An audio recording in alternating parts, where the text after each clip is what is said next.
exudado. Líquido plasmático con proteína. Líquido con muchas proteínas. Líquido con muchas proteínas. Líquido plasmático rico en proteínas que proviene de lo que es los vasos sanguíneos colindantes a la operación. Entonces, hay un exudado y ese exudado permite que en esa zona de lesión, hay la presencia de líquido y células. ¿Es así? Un exudado, presencia de líquido y células, que aumente el tamaño del órgano del tejido comprometido. El exudado, plasma, células. Si es un proceso agudo, ¿cuáles son las células que predominan histológicamente? Ya lo hemos visto. Neutrófilos. Polimorfos de La presencia de neutrófilos. La respuesta de neutrófilos es un mecanismo rápido de la presencia de esta célula. Como una idea, sí, ya tengo los neutrófilos ahí. ¿Qué es lo que se produce frente?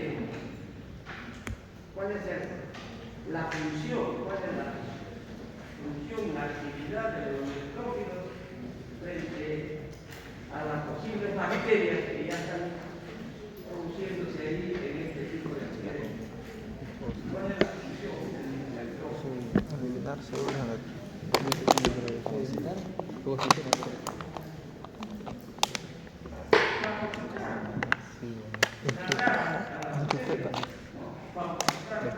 después arregla eso. Con eso tenemos la idea de que el proceso inflamatorio, tumor, calor, dolor, es con la idea de neutralizar, eliminar y a la vez producir un campo propicio para que se produzca la reparación. ¿Estamos de acuerdo? ¿Qué dice? ¿Sí?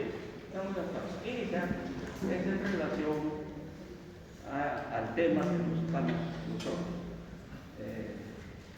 recordando sobre inflamación aguda. Ya hemos visto nosotros dos casos, ¿no?, de láminas, procesos inflamatorios, una apendicitis aguda y una colitis aguda de carácter ulcerativa. ¿De acuerdo? Muy bien. Entonces, cuando por alguna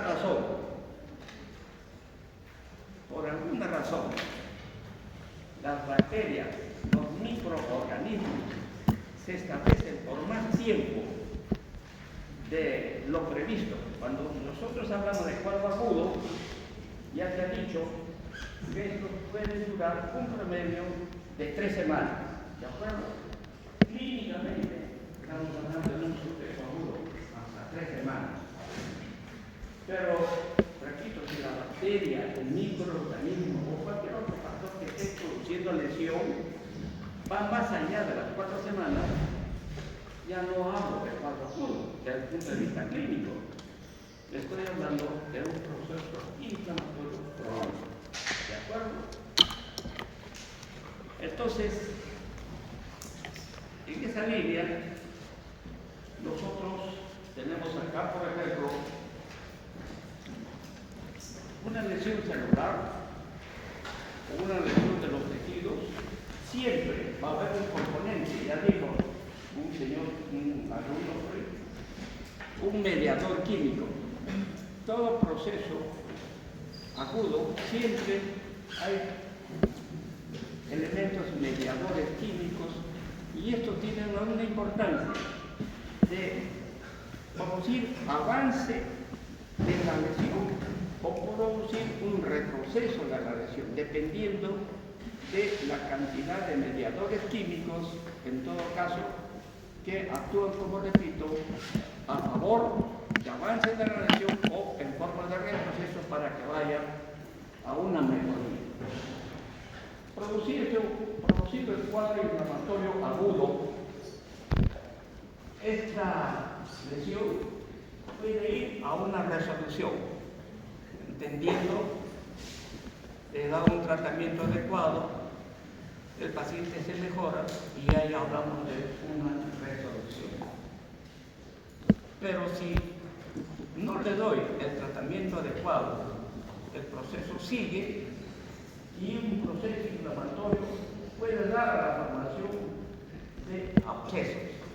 Ya hemos visto el problema de las apendicitis, ¿no? Abscesos, ¿no? La concentración de material necrótico, incluyendo tejido, incluyendo células, en este caso los polimorfos. Pero a su vez, si doy un tratamiento adecuado, un proceso agudo entra a la fase de curación. Se cura con un tratamiento adecuado y el paciente se recupera en su integridad. La curación implica dos procesos, regeneración y cicatrización. Ojo, cuando hablamos de curación, repito, implica dos procesos, regeneración y cicatriz. Cuando nosotros hablamos de regeneración, cuando el tejido comprometido, el tejido, tiene la capacidad de restituir a las células dañadas o muertas. ¿De acuerdo? Un ejemplo, la piel. Si se ha producido un proceso inflamatorio, hay destrucción del epitelio de revestimiento. Ese epitelio de revestimiento tiene la capacidad de poderse regenerar. Las células epiteliales tienen la capacidad de dividirse y reemplazar, ¿no?, a las células degeneradas muertas. Y muchas veces ese tipo de regeneración no deja ninguna huella, no hay cicatriz. Pero entendiendo también que el epitelio, ojo, el epitelio, por debajo del epitelio tenemos un conectivo. ¿De acuerdo? Un conectivo. Allí también se ha producido daño. No es solamente el epitelio, sino también en el conectivo. Por debajo del epitelio hay un conectivo. Ese tejido conectivo, en la medida que entra a la fase de recuperación, ese epitelio se ha producido reemplazo de este tejido conectivo por fibrosis. La etapa final de recuperación es una fibrosis. Entonces, tanto el proceso de regeneración y proceso de cicatrización siempre van de la mano. ¿Ok? Ya hemos visto, aunque no siempre hay epitelio. Recuerden ustedes cuando hemos visto, por ejemplo, infarto cardíaco del miocardio. En el infarto cardíaco del miocardio, las células, el miocito, no tiene capacidad de dividirse. Entonces, el tejido solamente se ve cicatriz. Entonces, hay que tener en esta línea ciertas diferencias, ¿no? Que hay epitelios de revestimiento a todos los lados del digestivo. Donde hay epitelios, siempre va a haber esos dos comportamientos en cuanto a la regeneración y al proceso de la cicatrización. Bien, hasta aquí nosotros estamos hablando de procesos agudos, pero cuando hablamos de inflamación crónica, ya hemos dicho que las bacterias, aquí estamos señalando, infecciones persistentes, toxinas persistentes, enfermedades autoinmunes, muchas veces son de baja intensidad, producen daño y en esos sectores que se están produciendo daño a largo tiempo se está produciendo un proceso inflamatorio crónico. ¿Bueno? Muy bien. Avanzamos. Entonces, casi señalamos una inflamación aguda puede presentar uno de los cuatro resultados. Hemos dicho resolución completa, curación mediante una cicatrización, formación de abscesos, evolución a una inflamación crónica. Entonces, una inflamación persistente allí por más allá, como decía, de 3, 4 semanas o tiempos, proceso, que indica un proceso inflamatorio crónico. Entonces, aquí señalamos un proceso inflamatorio crónico puede seguir a un proceso agudo, pero también la respuesta del tejido puede ser crónica desde el principio. O sea, un proceso inflamatorio crónico puede ser lesión desde el inicio. ¿A qué se debe? A la baja toxicidad del agente agresor, ¿no? Recuerden ustedes la tuberculosis como ejemplo. Nosotros estamos caminando dentro de unas masas de población, no sabemos si está o no contaminado con el bacilo de la tuberculosis. Respiramos el bacilo. Ese bacilo se estaciona a nivel de los pulmones, porque no solamente allí, la zona más rápida es los pulmones, se respira. El bacilo de la tuberculosis, donde produce la enfermedad inmediata, ¿de acuerdo? Tiene baja toxicidad, pero está latente. En la medida que mi sistema inmunológico baja, está bajo, el bacilo de la tuberculosis se va a multiplicar. Y al multiplicarse le está produciendo mucho mayor daño. Pero ¿en cuánto tiempo ha producido? Desde la fase que ingresó hasta la fase que me detectaron que yo tenía una tuberculosis. Pueden ser meses, puede ser años. Y el bacilo está presente allí en nuestro pulmón. Entonces, como un ejemplo.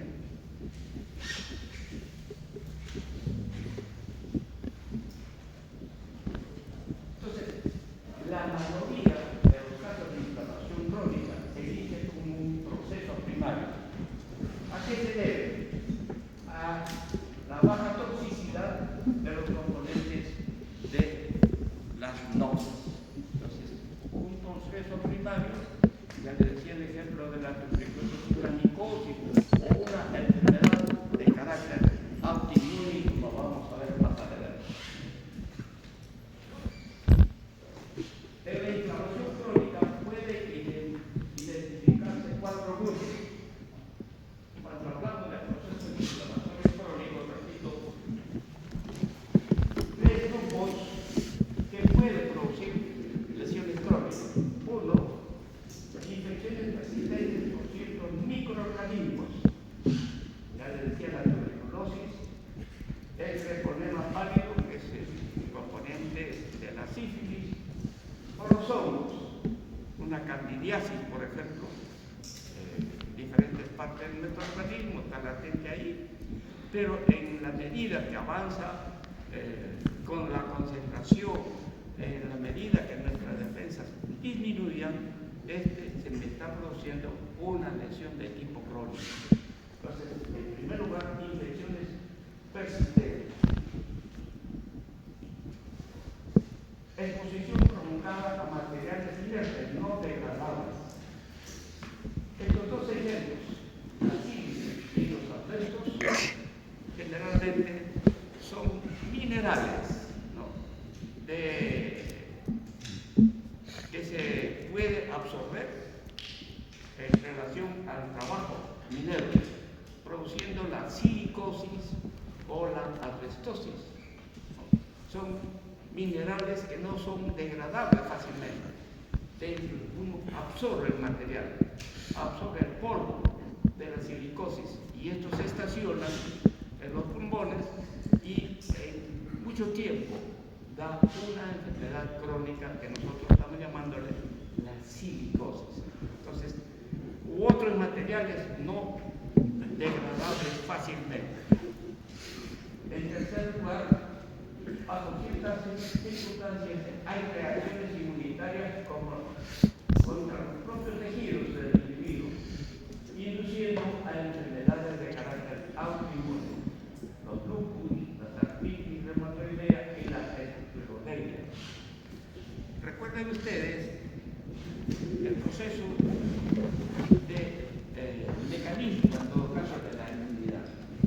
Nosotros tenemos en nuestro organismo las famosas células, células plasmáticas. ¿Qué es la célula plasmática? La célula plasmática es un linfocito activado, linfocito de tipo B. Este linfocito de tipo B activado se puede diferenciar y dar lugar a una célula plasmática. ¿Cuál es la función de la célula plasmática? La función de la célula plasmática es producir proteínas, los anticuerpos, proteínas, anticuerpos frente a un antígeno. ¿De acuerdo? Reconoce al antígeno, al material extraño que viene del mundo exterior, lo reconoce y lo elimina. ¿Bien? Pero en alguna instancia, en algún momento, ese tipo de reconocimiento se pierde y por lo tanto, en lugar de reconocerlo como elemento extraño, a los tejidos, a las células de nuestro propio organismo, actúa contra ellos y los destruye a nuestras células de nuestro propio organismo. Y entonces, allí se está produciendo lo que nosotros conocemos como grupos de enfermedades de tipo autoinmune. ¿De acuerdo? Lupus, artritis reumatoideas y otras, en la esclerodermia, por ejemplo, que corresponden a ese tipo de lesiones. Bien. Células inflamatorias crónicas. Es la inflamación crónica que caracteriza por la entrada nociva de células mononucleares. Entonces, cuando hay un proceso inflamatorio crónico, yo ya no digo es un exudado, es un proceso inflamatorio crónico de carácter proliferativo. ¿Por qué es proliferativo? Porque ahí hay presencia de linfocitos, eosinófilos, células plasmáticas, hay destrucción tisular y fibrosis. Pero también en ese proceso inflamatorio hay la presencia de macrófagos. Los macrófagos son componentes del sistema mononuclear fagocitario. No nos olvidemos nuevamente, los macrófagos son componentes del sistema mononuclear fagocitario. Antes se conocía como células del retículo, células de retículo endotelial. Hoy se le llama células del sistema mononuclear fagocitario. Este macrófago desempeña un papel central en los procesos inflamatorios. Recordemos entonces, en un proceso inflamatorio crónico, como lo vamos a ver más adelante, también juega un papel importante en estos procesos inflamatorios. ¿De dónde proceden los macrófagos? A partir de la médula ósea, con una célula, el monoblasto. Pero el monoblasto, antes de ella, hay otra célula, la célula reticular primitiva. La célula reticular primitiva, se diferencia y me va a dar lugar a un monoblasto. Este monoblasto pasa por el vascular, y ahí llamo monocito en sangre. Este monocito, por razones de necesidad de un cuadro inflamatorio, pasa al tejido conectivo, y en ese momento, cuando el monocito pasa al tejido conectivo, ya se le da la denominación de macrófago. ¿De acuerdo?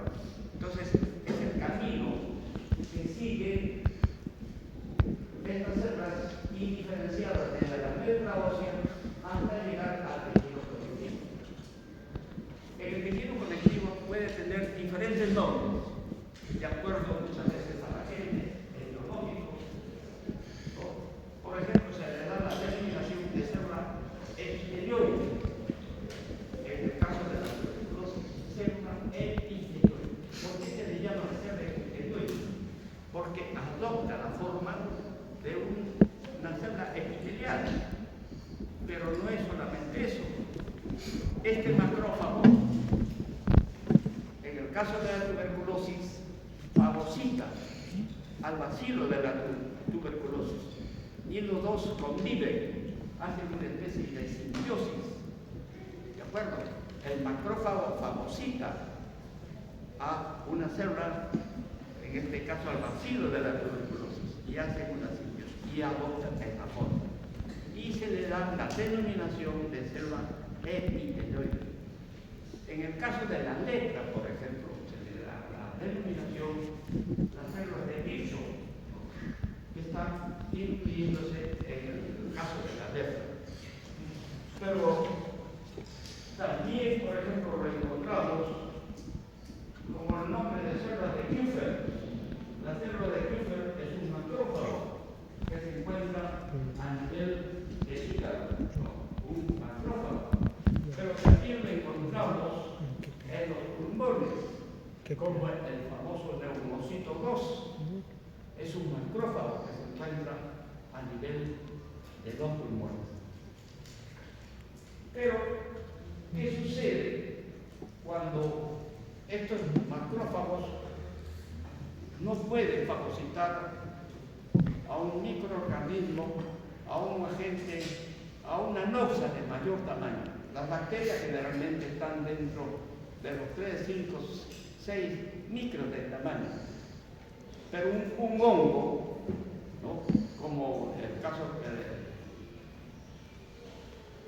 tienen mayor dimensión, están por los 15, 20 micras de tamaño. Entonces un macrófago no tiene la capacidad de fagocitar. ¿Qué pasa en ese momento? Los macrófagos se juntan, ¿no?, se unen y dan una célula que se le da la denominación célula gigante multinucleada. Célula gigante multinucleada que tiene también diferentes nombres. Y en ese momento, esa célula gigante multinucleada tiene la capacidad de producir la fagocitosis no solamente de hongos u otros elementos, sino más de mayor tamaño.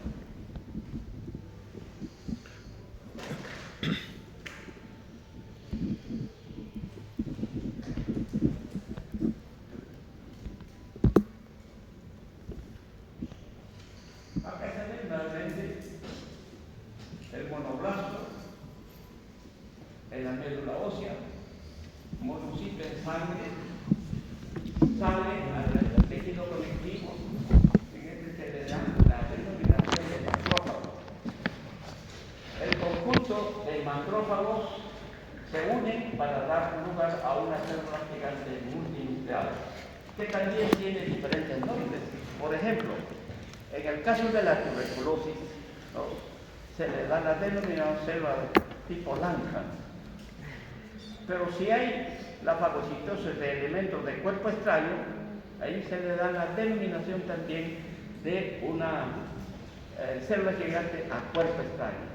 O caso también en el tejido óseo, ¿no?, los osteoclastos, células gigantes multinucleadas, que tienen la capacidad de fagocitar el tejido óseo en el proceso de la remodelación del tejido óseo. Bien.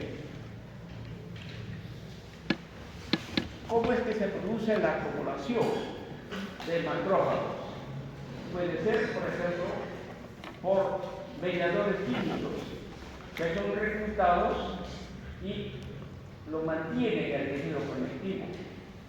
Allí mismo puede dar lugar a la formación del macrófago, o en este caso los monocitos tienen capacidad de dividirse y dan mayor cantidad de células, o la presencia de una citosina que fija a los macrófagos en el lugar o sitio. Entonces, cuando se necesita la presencia de estas células, los monocitos pueden tener estas tres formas y dar lugar a una alta concentración de células de tipo macrofágica. Pero no es solamente eso. monocitos que ya están en el tejido conectivo, por alguna razón, estas células necesariamente tienen que unirse a un linfocito T. Este linfocito T le transfiere ciertas características, ciertos elementos para que este este monocito se convierte en un macrófago. Entonces, es cierto que el monocito sale del tejido conectivo, perfecto, pero se tiene que unir a un linfocito T y le confiere nuevamente algunas enzimas, algunos mediadores químicos, y este monocito se convierte en un macrófago. ¿De acuerdo? Es la forma como esta célula se activa y tiene toda la capacidad de no solamente de destruir tejidos, destruir una serie de microorganismos, sino también tiene que ver con el tejido fibroso, con la fibrosis. O sea, acá en su citoplasma tiene un arsenal que no solamente se dedica a la destrucción de los agentes patógenos, sino también interviene activamente en los procesos de reparación, y nosotros lo que estamos hablando de fibrosis. Bien. Vamos a ver algunas lesiones en relación a los procesos inflamatorios crónicos. Un granuloma piógeno.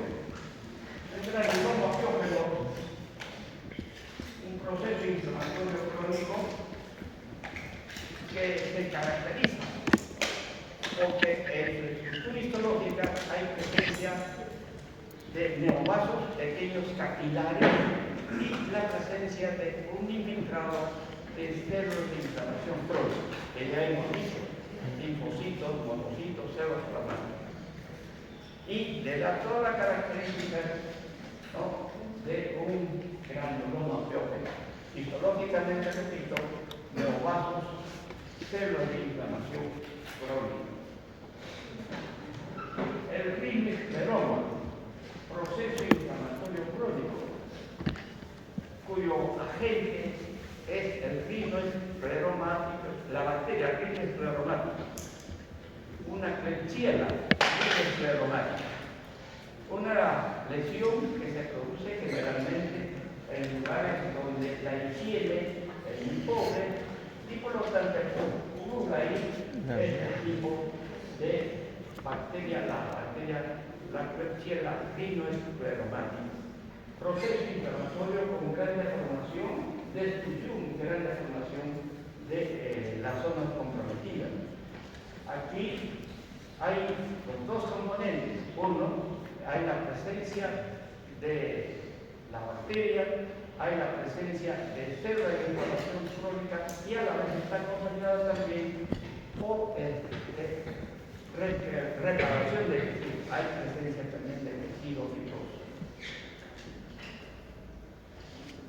Otro cuadro,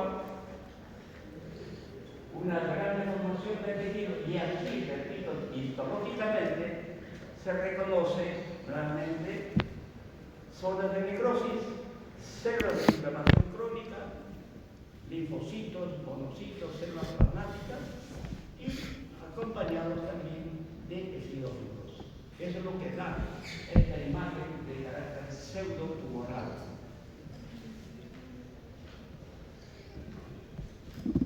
Y reacción inflamatoria granulomatosa de tipo inguinal. Este es un tipo de lesión de transmisión sexual. Igual, el agente etiológico corresponde a una Klebsiella donovani, una bacteria, la Klebsiella donovani. Esta bacteria se transmite directamente en los procesos de relaciones sexuales. Y los cuadros que van a presentar corresponden también a una gran cantidad de informaciones pequeñas de carácter granulomatoso.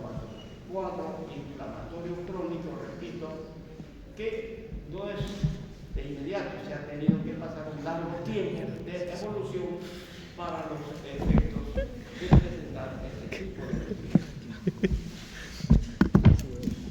Mira su huevo. siempre hemos a veces escuchado el término antic o la enfermedad de la gota. ¿Qué cosa es la enfermedad de la gota? La enfermedad de la gota es el resultado del exceso de ácido úrico. El exceso de ácido úrico a través de la vía sanguínea de la sangre se va a depositar, sobre todo a nivel de las articulaciones. El exceso de ácido úrico se va a depositar a nivel de las articulaciones, con todas las características clínicas, dolor y una serie de manifestaciones. Cada una de estas formaciones no viene a ser sino una alta concentración, repito, de ácido úrico. Se dice, pero ¿cómo es que resulta esto? Recuerden ustedes que hay algunos vegetales, sobre todo las carnes rojas, donde hay una alta concentración de este componente y sus derivados, en última instancia, que es el ácido úrico. El exceso de carne roja se va a dar como etapa final la reducción y la formación de ácido úrico. Pero observemos en esta lámina cómo el ácido úrico se deposita en el tejido conectivo y se cristaliza, dando lugar a los famosos cristales o gatos, que también se llaman. Estos cristales o gatos producen una reacción de carácter inflamatorio. Esta reacción de carácter inflamatoria corresponde claramente a una alta concentración de células redondas. Repito, células redondas, me refiero también a linfocitos, monocitos, células redondas. Cualquiera de los tres. Células de inflamación crónica o células redondas, estoy hablando lo mismo. ¿De acuerdo? Ahora, ¿pero qué otro elemento estamos encontrando acá? Hay incrementos de tejido fibroconjuntivo para circunscribir todos estos elementos que se le da el término de tofo úrico. Un tofo úrico constituido por cristales gratos rodeados de células de inflamación crónica más la presencia de fibrosis y células gigantes. Aquí se agrega otro componente que corresponde a la célula gigante. Acá se ve los cristales gratos, los fibroblastos produciendo fibra colágena, las células redondas y una célula gigante multinucleada que ha depositado el elemento, en este caso los cristales gratos, que en realidad no son digeribles fácilmente.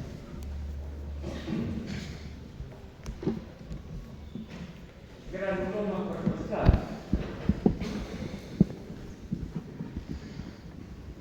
Lo que yo les presento acá corresponde a lo que se llama también casoma. En las cirugías, donde hay bastante extracción de tejido alterado, malogrado, o en las operaciones quirúrgicas para eliminar un tumor, generalmente los cirujanos, acompañados de sus enfermeras, cuentan las gasas que están utilizando en este tipo de intervenciones. Por alguna razón, olvido, se puede quedar una gasa, cierran la herida, después de la operación cierran la herida y ahí se queda la gasa. Esta gasa actúa como un cuerpo extraño y alrededor de esa gasa se produce un cuadro inflamatorio con la idea de circunscribir, neutralizar a este elemento. Eso es lo que, repito, los cirujanos hablan de gasomas. Bien, entonces los cuerpos extraños o otros otros elementos no digeribles, por ejemplo, hay algunas grasas, ¿no?, que también no son fáciles de digerir, y alrededor de esa grasa se puede producir también granulomas a cuerpo extraño.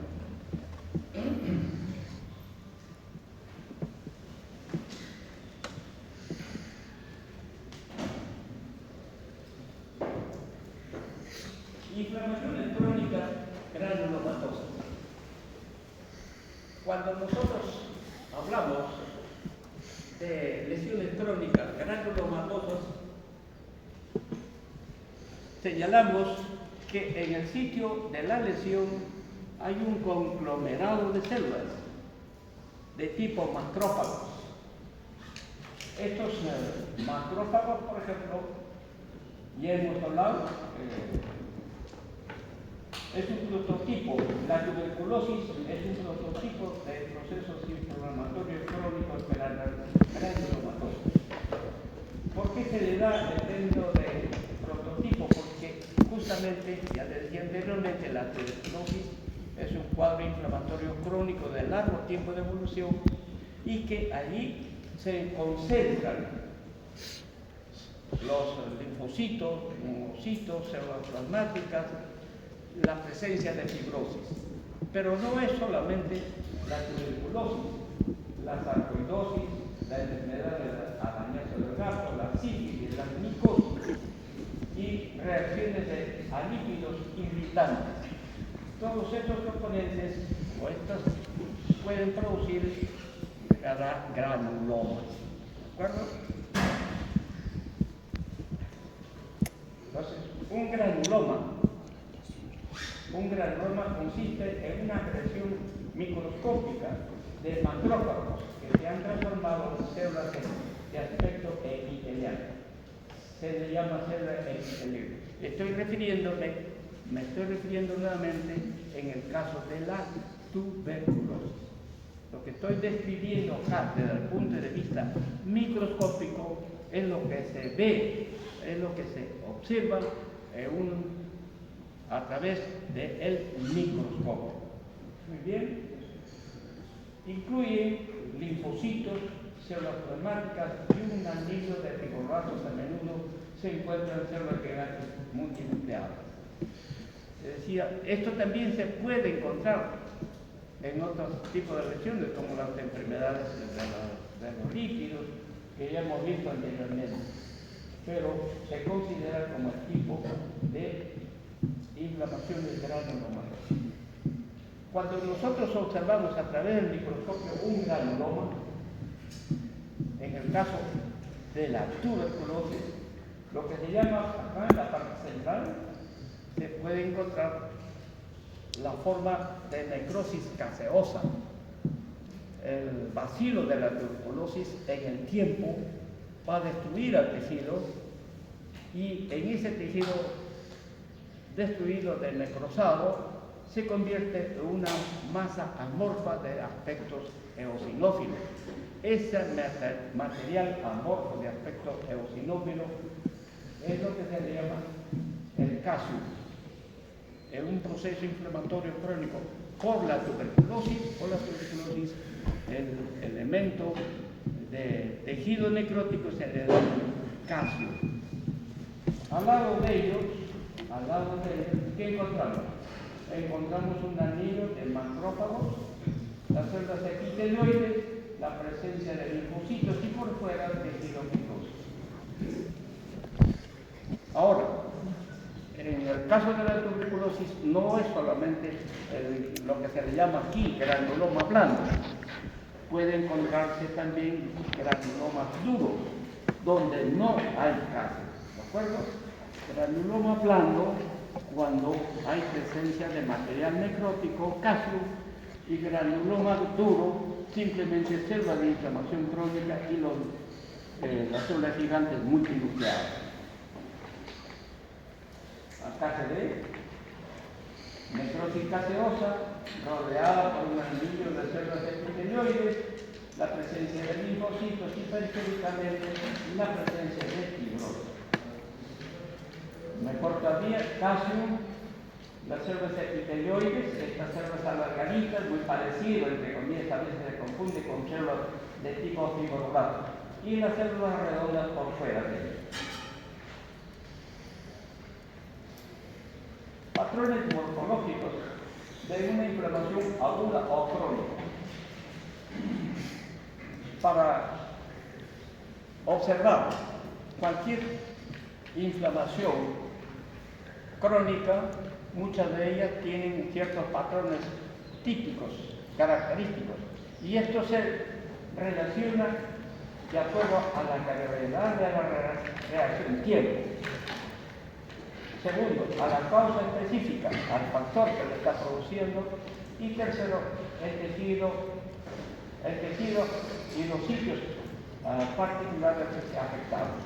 Estos tres elementos, tanto la gravedad, el tiempo, como el agente agresor y el sitio, pueden dar lugar a diferentes tipos de reacciones de carácter morfológico, tanto desde el punto de vista agudo como desde el punto de vista crónico. ¿De acuerdo? Bien. Por ejemplo, hablamos de inflamación serosa. Una inflamación serosa es la marcada salida de líquido delgado o fluido que puede provenir del suelo sanguíneo. Cuando ese trasudado, que sea así se le llama porque son pobres en proteínas, puede provenir, ¿no?, del suelo sanguíneo, y eso se ve en algunos casos de inflamación, un trasudado que se llama. Puede ser secreción de células mesoteliales que revisten cavidades. Las células mesoteliales, por ejemplo, a nivel del pericardio, el endocardio, revestido por células mesoteliales, o las células mesoteliales también que revisten las cavidades pleurales. Esas células mesoteliales también pueden producir líquido. Hay algunas enfermedades como las pleuresías, que es el incremento de líquido en los espacios pleurales, ¿no?, que también provienen de estas células mesoteliales. Pero el líquido también puede provenir de una vesícula o una ampolla, o puede ser también por el agente servido, o en el caso de las quemaduras, ¿no?, hay presencia de líquidos. Entonces, estos tipos de líquidos, ¿no?, se le da el término de inflamación de tipo serosa. Inflamación de aspecto fibrinosa. Hay algunos cuadros de carácter inflamatorio, dependiendo también del agente causal, ¿no?, se produce un incremento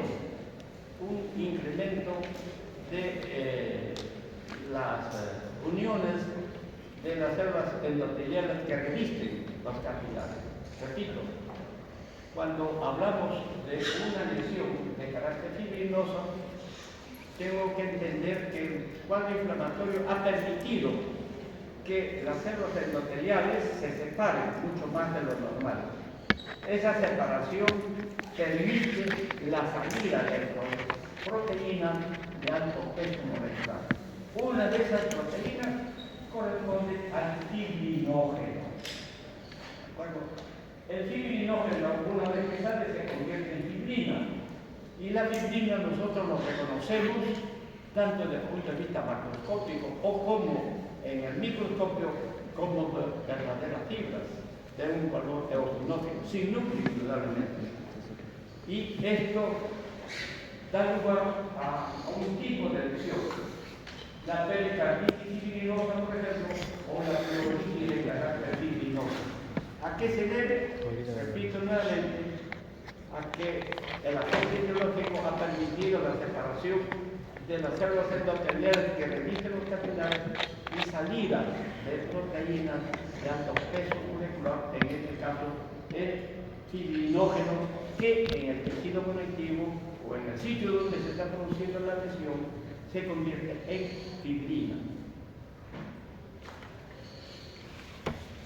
Desde el punto de vista histológico, la fibrina parece como una fibra de aspergillosis o con un cuadro de carácter amorfo. Esto es lo que se lee en el punto de vista microscópico, o como en el caso de la lámina que les he presentado acá, producen verdaderas, este es un corazón, este es la hemorragia externa, el epicardio, y producen verdaderas adherencias, no permiten un buen funcionamiento del órgano. Inflamaciones purulentas o supuradas es una forma de inflamación que se caracteriza por la producción de grandes cantidades de pus, como un exudado. Ya hemos visto la apendicitis aguda. Aquí se habla del estafilococo como una bacteria responsable de estos procesos inflamatorios agudos, con una amplia destrucción no solamente de los tejidos, sino también de los mismos agentes que producen este cuadro inflamatorio. El ejemplo de esto es apendicitis. La apendicitis normal, no tanto, hay inflamación, hay un incremento de color, inflamación serosa. ¿Cuál era una enfermedad? El famoso Por dolor apendicular. Se rompe el apéndice con el material que puede producir lesiones en los órganos vecinos. Los abscesos. ¿Qué cosas son los abscesos? Abscesos son colecciones purulentas dentro de los tejidos profundos, ¿no? Y muchas veces hay necesidad no solamente de combatirlos a través de los antibióticos o los agentes que van a producir lesión o alteración de los microorganismos, sino también hay necesidad de hacerlos drenar por vía quirúrgica para que este material que está combinado dentro de estos tejidos pueda ser perfectamente eliminado. Abscesos. Producto, repito, de algunas bacterias que ya hemos visto y que el material se mantiene incluido. Hay lo que se le llama un absceso, borde de absceso hepático a mediano. El borde de absceso hepático a mediano es un tipo de lesión que se produce cuando uno ingiere comidas vegetales, sobre todo donde hay contaminación con la ameba histolítica. Esta ameba histolítica, al ser digerida con los alimentos, se va a estacionar, puede ser a nivel hepático o en otros órganos, de preferencia a nivel hepático. Y allí sus enzimas son tan potentes que éstas destruyen al tejido hepático. Pero, como es la lesión crónica, también se rodea del tejido fibroso y allí forman lo que nosotros llamamos, o después señalamos, el absceso hepático a mediano producto de la ameba histolítica. Las infecciones biógenas. En piel, por ejemplo, puede ser una foliculitis. Pero, ojo, cuando nosotros hablamos de una foliculitis, procesos infecciosos a nivel de los folículos pilosos, estos se pueden compartir en acné. ¿Qué cosa es el acné? ¿No? Igual pequeñas protuberancias, producto también de la infección de los folículos pilosos. Y muchas veces estos acnés se convierten en verdaderas pústulas, o sea, se infectan con microorganismos y se convierten en verdaderas pústulas. Los procesos múltiples, como el ántrax, por ejemplo, ¿no? El ántrax, acá. El ántrax es una lesión de preferencia, aquellos que trabajan en la lana o están en relación directa con el ganado vacuno. Entonces, siempre hay una contaminación de este tipo de bacterias, la antraxis. Mire, el proceso o la contaminación de esa bacteria, el antraxis, va a producir también lesiones o abscesos profundos.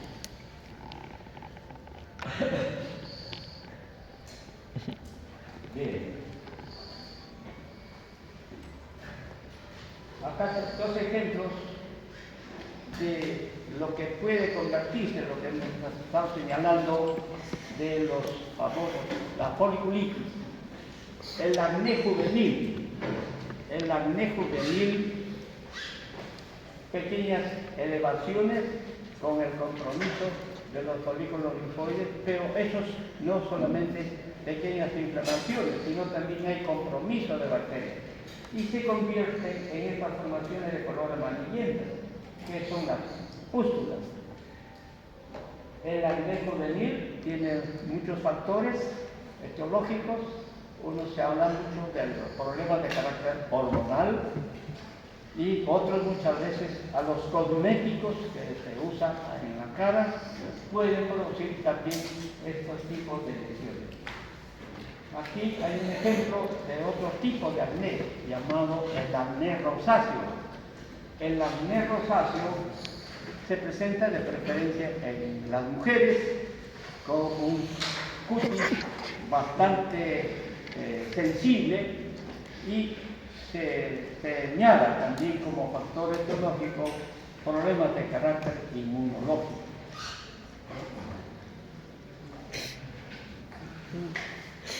En algunos momentos también hemos señalado que hay bacterias, los estafilococos alfa-hemolíticos, Estos estafilococos alfa-hemolíticos producen grandes destrucciones de tejidos y el resultado de esto es una celulitis. Aquí estamos observando una celulitis. ¿Qué implica una celulitis? La diseminación difusa de un material purulento constituido por material necrótico y células sobre todo de tipo inicial. Nosotros, o en nuestro campo, vamos a tener la oportunidad de observar de repente muchos de estos casos por procesos que vienen directamente de las infecciones dentales. ¿Cuál es la ruta más o menos que puede seguir un proceso infeccioso de vía dental? Si yo trato inadecuadamente una caries, una pulpitis, la pulpitis puede residuar y las bacterias que se están estacionando a nivel del tejido pulpar siguen su trayecto a través de la vía radicular y se estacionan en el hueso. Allí puede suceder varias cosas: formar un granuloma o de repente buscar la línea de menor resistencia y buscar desplazarse hacia los tejidos blandos. ¿De acuerdo? Entonces, el resultado final, ¿qué cosa es? Una celulitis. Estas mismas microorganismos, estas bacterias, buscan a veces la zona de menor resistencia en las partes bajas y allí estacionarse para más tarde dar lugar a los llamados forúnculos. Forúnculos son espacios pseudotumorales pequeños